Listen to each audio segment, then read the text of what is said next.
It's not my fault I look better in her party dress. It's not my fault that she left her slutty girlfriend. It's not my fault, this is how my mama made me. I've been magnetic since I was a baby. We are here with Justin from Semi-Precious Weapons. How are you doing today? I'm fantastic. How are you? I'm good. He's up here at 11 a.m. ready to do this interview. Ready and raring. I even finished my makeup on some creepy, like, concrete thing across the street. Wow. In front of a Thai restaurant.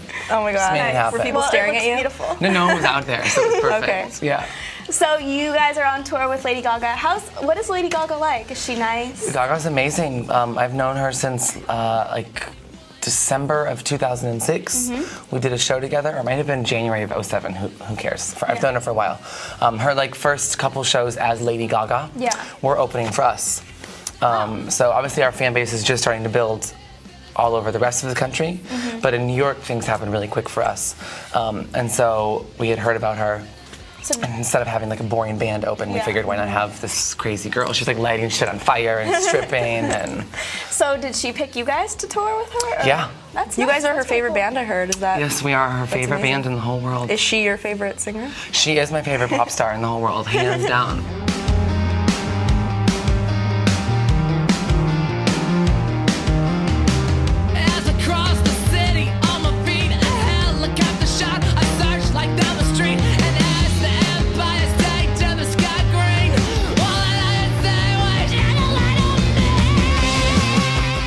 Who are your musical inspirations? I think Beyonce is doing some really crazy stuff.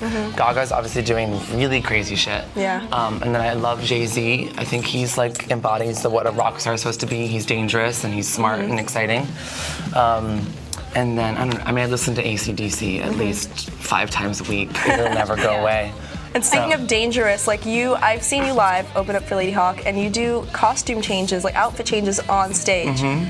How did you come up with doing that, or what motivates you to just get up and take your clothes off and put on a whole and your shoes, your heels, you do everything. Just gotta change it all.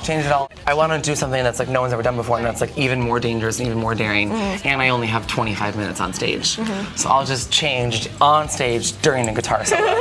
It's amazing. Thank you. 34 cars in the East Village. She woke up on a roof with just the gold on her tooth. So you guys funded, or according to Wikipedia could be very wrong, but you guys funded your first album off of your jewelry sales. So tell me about that. But our Wikipedia page is actually very true. It's good. Is it written by you? No, it was written by my cousin. Okay.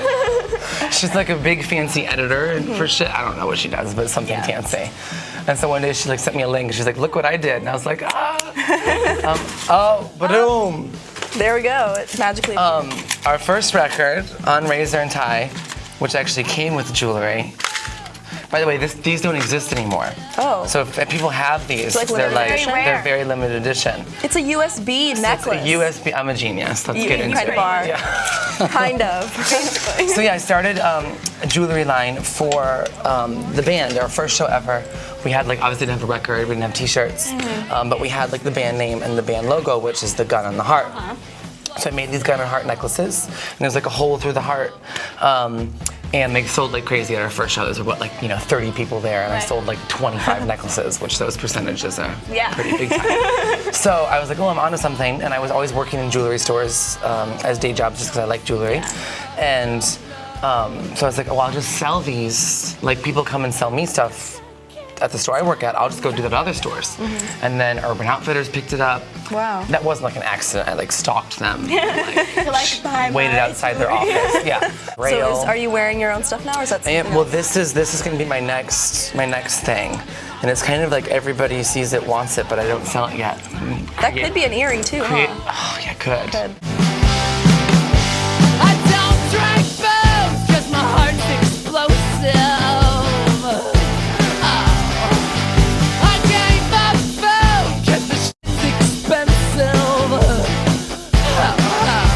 Well, I have 2 fan questions for you. First one is from Antonia from San Francisco. She wants to know, if you could get a gift from someone, who would be giving it to you, and what would it be? It would be from the Marilyn Monroe estate. photographs that no one else has. Your own like signature. I would like my own Marilyn Monroe photograph of Marilyn Monroe. Good. that I nobody think else you thought has. about that before, huh? 'Cause I it didn't just came- actually, really? but it just came. Wow, it just came out. I'm a little bit obsessed with her. Just a little. I'm obsessed with Marilyn Monroe I think and we Sharon all are. Stone. I remember you wore Marilyn Monroe leggings at the show. I saw you. Every show I perform, I finish in Marilyn Monroe leggings. Awesome. Yeah. Okay, second question from Michael from Houston. He wants to know, what do you think about Britney Spears? I think Britney Spears is fucking awesome. I what was he wants to know. never a Britney Spears fan, ever, until the bitch went crazy. Now you I are. was And like, you're like, oh my god, I love her. oh, I was just like, I want to know what's that record gonna sound like after you just shaved your fucking head off? Yeah. Like after you just beat up a car with an umbrella. What is that? How is that gonna translate And into it your sounds like music? Britney. And it didn't translate into her music at all. But Yeah. she still just sounds like a processed pop star. But I still love it. Yeah. Little Miss Cattell was born in a thrift store. She makes 29 tops in 29 minutes. Gets some tape and a shot, and then overcharge. Yeah. So tell us about your craziest fan experience. Our craziest fan experience, I think, is actually like it's also like my favorite. It's not that it's crazy. It's just that it's amazing. Exciting. So as we talked about my change in clothes on stage, when Jimmy and I came up with thinking of that idea, we were like, wouldn't it be amazing if fans started changing too? And I never tweeted it, I never talked about it, but then all of a sudden we showed up in Vegas and with the Sounds, and we're playing at the House of Blues, I think, and the stage is really, really tall. And so I get down and change, and I'm changing and blah, blah, blah, and I stand up and I finish the song and I look down and there's all these clothes on stage that aren't mine. And I look out and there was these kids that were going crazy, so I really noticed them. And they all had on different clothes. Wow. And I was stopped the show, I was like, wait, did you just fucking change? Did you just change right now? And they were like, yeah. They're screaming, yeah, we changed. And so that was I just thought it was so amazing that imagine if that could spread. That's cool. Even if it's not their full Whole outfit, show. even just a jacket, even if it's just a wig a or wig, something. a shoe, whatever. It'd be so amazing if The whole audience just changed while you did. if 1,000 people changed when I changed. Yeah. That'd be really cool. It'd be so Has anything amazing. ever gone wrong while you changed? Like something didn't fit right? I've been very lucky. So, who is your celebrity crush? This is our Sharon- trademark question. Sharon Stone. Sharon Yeah. Stone. Yeah. She's a hot old woman. She's just the greatest. And I really am attracted to, for the most part, the only time I'm ever attracted to women are when they look exactly like me. so Be beautiful like and me. so for Sharon Stone, she looks a lot like me. Well, I look a lot like Sharon Stone, let's be honest. Yeah, you were born a little bit later. Yeah, and I dress like her on purpose. Yeah. So Sharon Stone would be, I think, is my celebrity crush. Nice.